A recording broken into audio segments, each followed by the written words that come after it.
नमस्कार। विगत अंक में आपने देखा सुना सम्राट विक्रमादित्य शकों को पराजित कर शकारी कहलाए। स्वाभाविक ही सवाल उठता है कि कौन थे ये शक। आज के उज्बेकिस्तान, किर्गिस्तान, ताजिकिस्तान के बीच से बहने वाली सिर नदी के किनारे छोटे छोटे कबीलों के रूप में बसने वाले शक ईसा से 200 वर्ष पूर्व हूणों और यूएस लोगों के आक्रमणों के कारण अपना क्षेत्र छोड़ने को विवश हुए, किंतु इन आक्रमणों ने विस्थापित हुए शकों को एकजुट भी कर दिया और फिर तो उनकी सामूहिक शक्ति ने बैक्ट्रिया और पार्सियन साम्राज्यों को भी अस्त व्यस्त कर दिया। उसके बाद वे अफगानिस्तान के रास्ते सिंध नदी के किनारे आकर बसे और मीन नगर को अपनी राजधानी बनाया। आगे कैसे वे सौराष्ट्र और मालवा तक पहुंचे, इसका वर्णन हमने सम्राट विक्रमादित्य वाले वीडियो में किया ही है, जिसमें विक्रमादित्य के पराक्रम व महानता का कथानक भी था और अंतिम अंश में उनकी आश्चर्यजनक पराजय का भी वर्णन था। तो आइए उन्हें पराजित करने वाले महामानव की गाथा पर एक नज़र डालें।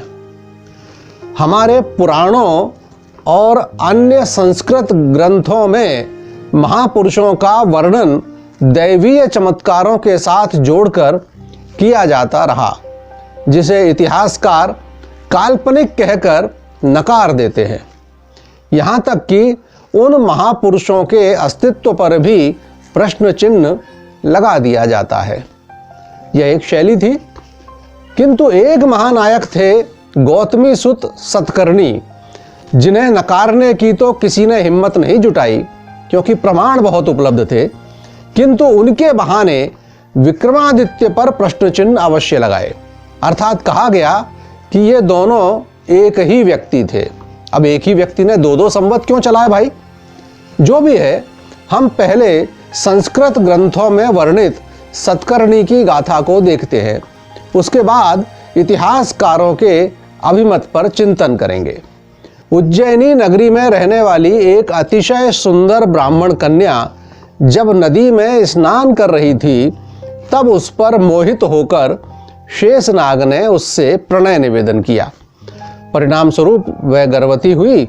कुंवारी कन्या के गर्भवती होने से उसे सामाजिक लांछन सहने पड़े और यहाँ तक कि वह एकाकी दर दर की ठोकरें खाने को विवश हुई। अंततः उसे आज की अमरावती और उस काल की प्रतिष्ठानपुरी में एक कुम्हार के घर शरण मिली, जहां उसने एक तेजस्वी पुत्र को जन्म दिया। स्वाभाविक ही शेषनाग उसके संरक्षक रहे और उनके माध्यम से उस पुत्र की शिक्षा दीक्षा भी हुई और कई अलौकिक शस्त्रास्त्र भी उसे प्राप्त हुए। जैसा कि पूर्व के वीडियो में वर्णित किया गया है, सम्राट विक्रमादित्य के साथ उसका युद्ध हुआ और प्रथमतः वह पराजित हुआ, किंतु रात्रि में शेषनाग के आदेश पर सर्पों ने विक्रमादित्य की सेना पर आक्रमण कर दिया। उनके विष से सारी सेना का विनाश हो गया। अकेले विक्रमादित्य ही शेष बचे और पराजयमान उज्जैनी वापस लौटे। इसके बाद तो वह नौजवान प्रतिष्ठानपुरी का नायक बनना ही था। जनता ने उसे ही अपना राजा स्वीकार कर लिया। इस कथानक में हम यह मान सकते हैं कि पराजित होने के बाद छल बल से उस नौजवान ने विक्रमादित्य को पराजित किया होगा। अंतर केवल इतना है कि इतिहासकार उस नौजवान को सातवाहन वंश का एक महान राजा और शकों को पराजित करने वाला मानते हैं, जिसने लगभग 25 वर्षों तक शासन करते हुए एक विशाल साम्राज्य की स्थापना की। उसने शक शासक नहपान को पराजित किया। नहपान ने उस काल में आज के नासिक, पूना, दक्षिण और उत्तरी गुजरात, कोंकण, भड़ौच से सोपारा तक, बड़ौदा से प्रभास तक, मालवा से पुष्कर तक अपना साम्राज्य फैला लिया था। वह जिन राजाओं को जीतता था उनके पुत्रों को अपनी राजधानी में जमानत के तौर पर नजरबंद करके रखता था ताकि कोई भी राजा विद्रोह न कर सके। नहपान ने शतकर्णी के पास भी संदेश भेजा कि वह उसका आधिपत्य स्वीकार करके अपने पुत्र को जमानत के रूप में उसके पास भेजे। शतकर्णी ने बड़ा ही वीरोचित जवाब दिया, मैं अपने 8 वर्षीय पुत्र को साथ लेकर तुम्हारे पास आ रहा हूं, हिम्मत हो तो उसे छीन लो।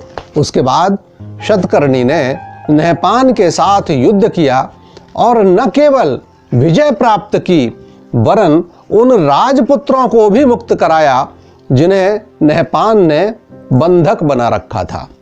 शतकर्णी ने कृष्णा नदी के तट पर स्थित ऋषिक नगर, विदर्भ आदि प्रदेशों पर भी आधिपत्य कर लिया।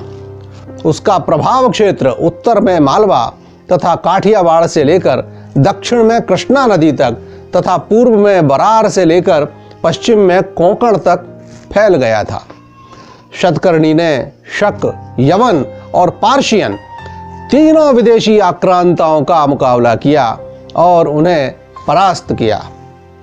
उसने त्रिसमुद्र तोय पीत वाहन इस प्रकार की उपाधि धारण की जिससे यह पता चलता है कि उसका प्रभाव पूर्वी, पश्चिमी तथा दक्षिणी सागर अर्थात बंगाल की खाड़ी, अरब सागर एवं हिंद महासागर तक था।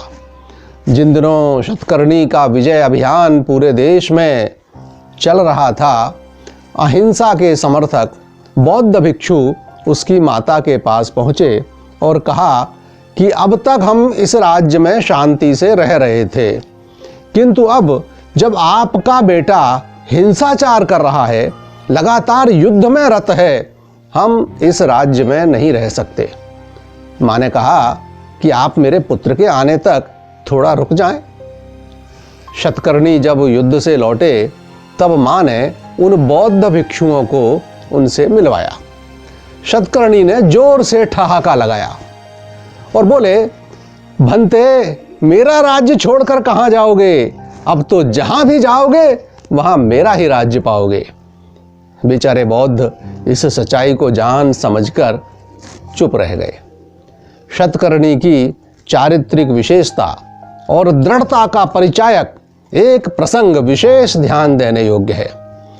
अपना विशाल साम्राज्य खड़ा कर लेने के बाद शतकर्णी ने एक राजसूय यज्ञ का आयोजन किया और यज्ञ के दौरान प्रथम पूज्य के रूप में अपनी मां के चरण पखारे।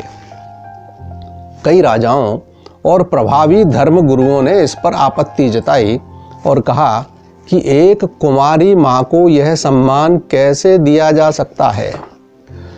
शतकर्णी ने गरज कर कहा, जिस मां ने 9 माह मुझे गर्भ में रखकर जन्म दिया, जिसने अपार कष्ट सहकर मेरा लालन पालन किया, मेरे लिए तो वही प्रथम पूज्य है। आज मैं न केवल उनका पूजन करूंगा बल्कि आज से मेरा नाम केवल शतकर्णी नहीं बल्कि गौतमी सुत सतकर्णी होगा। मैं ही नहीं, मेरे वंशज भी अपनी मां के नाम से ही जाने जाएंगे। मेरे बाद मेरा बेटा भी वाशिष्ठी पुत्र पुलोमावी के नाम से जाना जाएगा। और ऐसा ही हुआ भी। इतिहासकारों का मानना है कि वह कुंवारी मां का पुत्र नहीं बल्कि सातवाहन राजा का पुत्र था। मौर्य साम्राज्य की शक्ति क्षीण होने पर पुष्यमित्र श्रृंग या सुंग के वंश का अभ्युदय हुआ। उसके बाद कण्व वंश सत्तारूढ़ हुआ, जिसके अंतिम राजा सुशर्मा को मारकर प्रथम सातवाहन राजा सिमुक ने मगध के राज सिंहासन पर कब्जा किया। उनकी तीसरी पीढ़ी में शतकर्णी का जन्म हुआ। इस मत से तो कलिंग नरेश खारवेल और सातवाहन शतकर्णी का कार्यकाल एक ही हुआ। लेकिन सवाल उठता है कि दोनों ही एक साथ महाविजेता कैसे हो सकते थे। इसके अतिरिक्त इतिहासकार एक और अटपटी बात मानते हैं कि भारत में प्रचलित शक संवत वस्तुतः शकों ने चलाया था। है ना हैरत की बात। जिन शकों का आज कोई अस्तित्व ही नहीं है। प्रतापी विक्रमादित्य और शतकर्णी ने जिनको या तो जड़ मूल से समाप्त कर दिया या हिंदू समाज में ही वे समरस होकर स्वतः अस्तित्व शून्य हो गए, उन्होंने कभी नवीन संवत प्रचलन में लाया होगा, यह तर्क भला किसके गले उतरेगा। इसके अतिरिक्त विक्रम संवत के 75 वर्ष बाद शक संवत प्रारंभ होता है। तो जब सम्राट विक्रमादित्य ने शकों को पराजित कर अपना साम्राज्य विस्तीर्ण कर लिया, उसके 75 वर्ष बाद किसी शक राजा ने किस उपलक्ष्य में अपना संवत शुरू किया होगा। शतकर्णी संस्कृत ग्रंथों के अनुसार कुंवारी माँ के पुत्र हों या किसी सातवाहन राजा की विधवा रानी के, उनका पराक्रम निर्विवाद है।